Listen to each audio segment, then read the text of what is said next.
Iman demande. En tant que débutant en apport, comment élargir son réseau et toucher un maximum de clients rapidement?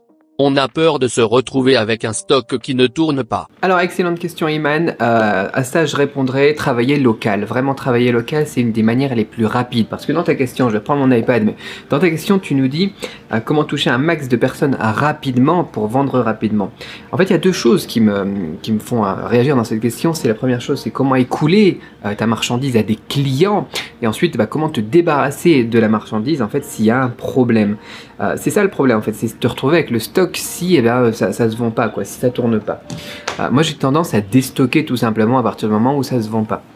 Toutes les choses qui sont pour vendre vite, pour vendre beaucoup, c'est tout dans la formation.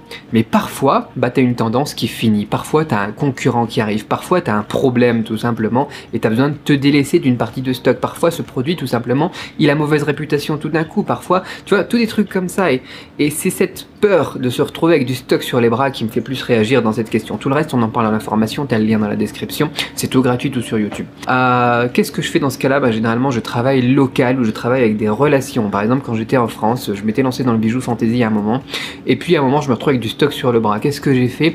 Eh bien j'ai travaillé le local, je suis allé voir des acteurs locaux, et par exemple pour du bijou fantasy, qu'est-ce que tu peux faire? Tu peux aller bosser avec les marchés.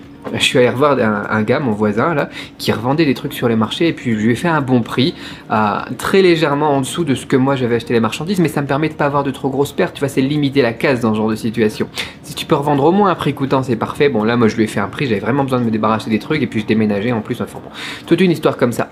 Donc voilà ce que je ferais moi dans ce genre de situation. Voilà ce que je ferais, c'est-à-dire que je vais aller voir localement, si tu es en France, si tu es dans n'importe quel pays, là où est ton stock tout simplement, autour de ton stock, tu délègues quelqu'un pour aller démarcher un petit peu, tu dis voilà j'ai ça, c'est vraiment une bonne affaire, c'est à ce prix là, c'est le même prix que tu pourrais l'avoir sur internet, voire moins cher. Si tu l'achetais même sur AliExpress, ça sera encore moins cher.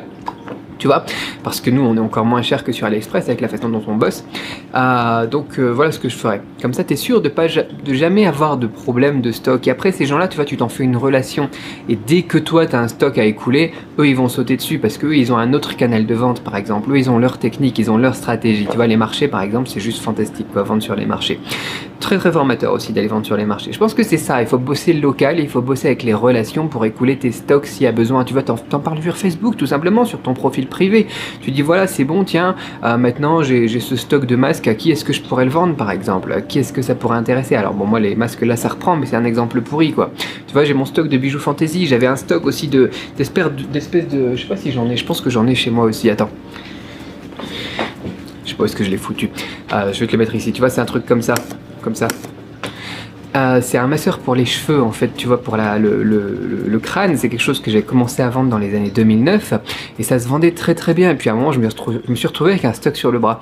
Enfin, qu'est-ce que j'ai fait? J'ai revendu aussi à la même personne, et cette personne c'était devenu une relation quoi, tu vois. C'est dès qu'il y a une bonne affaire que lui il peut revendre, il peut se faire une bonne marge par un canal de vente qui est pas concurrentiel au mien, et tout simplement tu lui refiles quoi.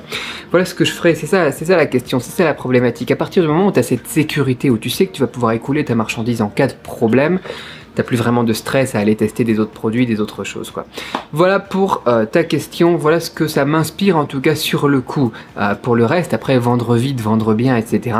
Ça fait partie de toutes les stratégies marketing et de la formation complète qu'on a en lien dans la description. Donc voilà, c'était juste une petite précision que je voulais faire là-dessus. A très vite pour d'autres questions et surtout d'autres vidéos de formation. Abonne-toi à la chaîne si ce n'est pas déjà fait, parce que je n'envoie pas d'email pour ces vidéos. C'est tout uniquement sur YouTube et tout gratuit. À très vite, ciao.